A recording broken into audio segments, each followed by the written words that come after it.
अब हम लोग पढ़ेंगे वेलोसिटी के बारे में, ठीक है। तो वेलोसिटी के बारे में क्या क्या पढ़ेंगे, वो क्या होता है, उसका यूनिट क्या होता है, डायमेंशन क्या होता है, फॉर्मूला क्या होता है और टाइप क्या होता है, ठीक है। वेलोसिटी, देखिए तो वेलोसिटी का मतलब होता है कि बॉडी जब डिस्प्लेसमेंट तय करता है टाइम के रिस्पेक्ट में, तब हम लोग बोलते हैं वेलोसिटी है। मतलब कि इसको सिंपली अगर लिखना चाहें तो डिस्प्लेसमेंट, जिसको हम लोग एस से डिनोट करते हैं, displacement travelled in a unit time, ठीक है। इसको हम लोग क्या बोलेंगे, वेलोसिटी बोलेंगे। और वेलोसिटी जो होता है वो वेक्टर क्वांटिटी होता है, हमेशा याद रखिएगा। वेलोसिटी क्या होता है, वेक्टर क्वांटिटी होता है। इसका मतलब वेलोसिटी के पास दोनों होता है, मैग्नीट्यूड और डायरेक्शन बोथ होता है। तो हमको इसमें ध्यान रखना पड़ेगा कि कहीं मैग्नीट्यूड और डायरेक्शन में से कोई चेंज तो नहीं हो रहा है, या फिर कोई चेंज हो रहा है। तो अगर दोनों ही चेंज, मान लीजिए मैग्नीट्यूड चेंज हो रहा है और डायरेक्शन सेम है, तो भी क्या होगा, वेलोसिटी चेंज कर जाएगा। अगर वेलोसिटी डायरेक्शन ही चेंज हो रहा है और मैग्नीट्यूड सेम है, तो भी वेलोसिटी क्या होगा, चेंज हो जाएगा। तो इस चीज को हम लोग याद रखेंगे। और क्योंकि वेलोसिटी वेक्टर क्वांटिटी है, इसके ऊपर वेक्टर का सिंबल लगता है, ठीक है। अब देखिए इतना समझ में आ गया। अब हम लोग इसका देखते हैं कि फॉर्मूला क्या होता है। तो फॉर्मूला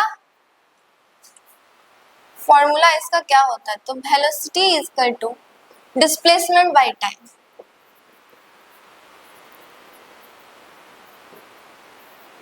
डिस्प्लेसमेंट बाय टाइम मतलब सिंपली अगर लिखें तो डिस्प्लेसमेंट क्या है, ये भी वेक्टर क्वांटिटी है, डिस्प्लेसमेंट भी वेक्टर क्वांटिटी है। इस चीज को याद रखिएगा। तो इस पे भी क्या कर देंगे हम लोग, वेक्टर साइन दे देंगे। तो ये क्या हो गया, वेलोसिटी का फॉर्मूला, जिससे क्वेश्चन आपका बनेगा। अब बताइए डिस्प्लेसमेंट का यूनिट क्या होता है, डिस्प्लेसमेंट का यूनिट होता है मीटर और टाइम का सेकंड। मतलब कि वेलोसिटी का एसआई यूनिट क्या हो जाएगा, मीटर पर सेकंड विथ डायरेक्शन, या मीटर सेकंड के ऊपर -1, ठीक है। ये क्या हो गया, एसआई यूनिट ऑफ वेलोसिटी। अब आता है कि डायमेंशन, डायमेंशन क्या होता है। तो देखिए डायमेंशन वेलोसिटी और स्पीड का सेम होता है, इस बात को आपको याद रखना पड़ेगा कि डायमेंशन स्पीड एंड वेलोसिटी का क्या होता है, सेम होता है। जैसे कि यहाँ पे हम लिखते हैं mlt। देखिए क्या वेलोसिटी में मास है, नहीं, तो ये क्या हो जाएगा 0। लेंथ मीटर है ना, तो ये 1 और टाइम क्या है इनवर्स, तो t-1। यही सेम डायमेंशन स्पीड का भी होता है और यही वेलोसिटी का भी होता है। तो हम लोग याद रखेंगे डायमेंशन दोनों का क्या है, सेम है। अब बात आता है कि इसका कितना टाइप है, तो इसके पास 4 टाइप होता है। कौन कौन,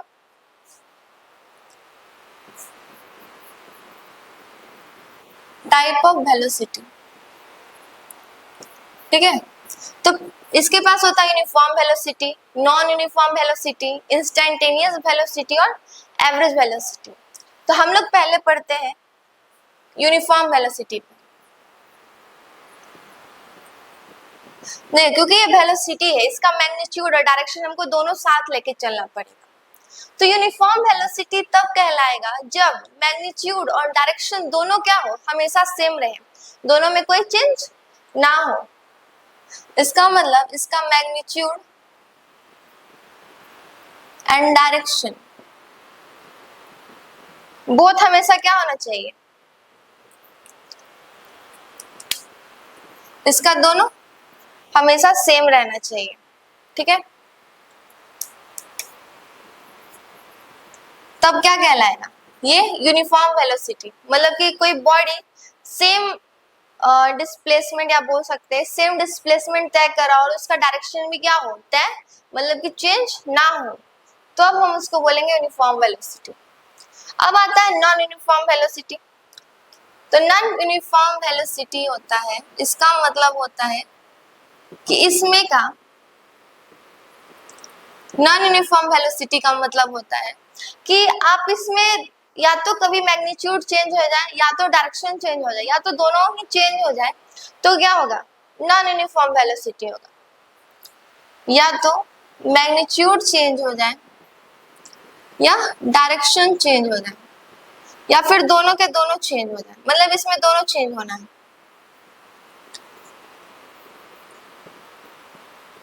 इसमें क्या होगा, या तो कोई एक चेंज हो या तो बोथ चेंज हो जाए, तब क्या कहलाएगा, ये नॉन यूनिफॉर्म वेलोसिटी।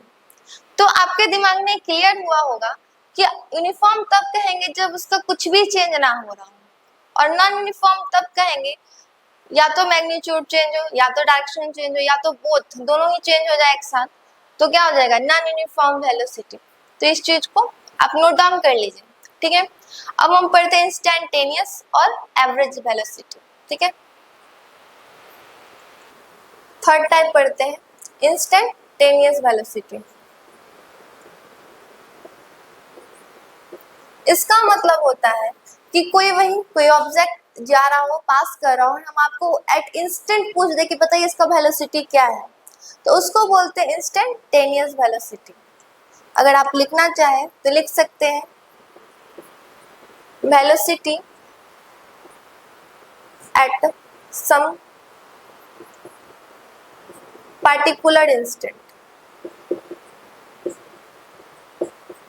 ठीक है।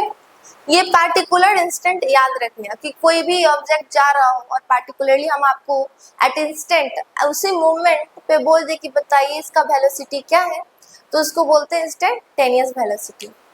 अब आता है कि एवरेज वेलोसिटी, जो कि सबसे ज्यादा इंपॉर्टेंट होता है। तो एवरेज वेलोसिटी का फॉर्मूला क्या होता है, एवरेज वेलोसिटी का फॉर्मूला होता है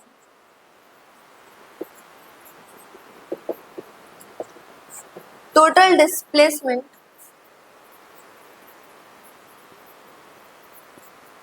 बाय टोटल टाइम टेकन, या सिर्फ टाइम टेकन, जितना आपको, या टोटल लिख लीजिए, टोटल टाइम टेकन। ये क्या होता है, फॉर्मूला ऑफ एवरेज वेलोसिटी।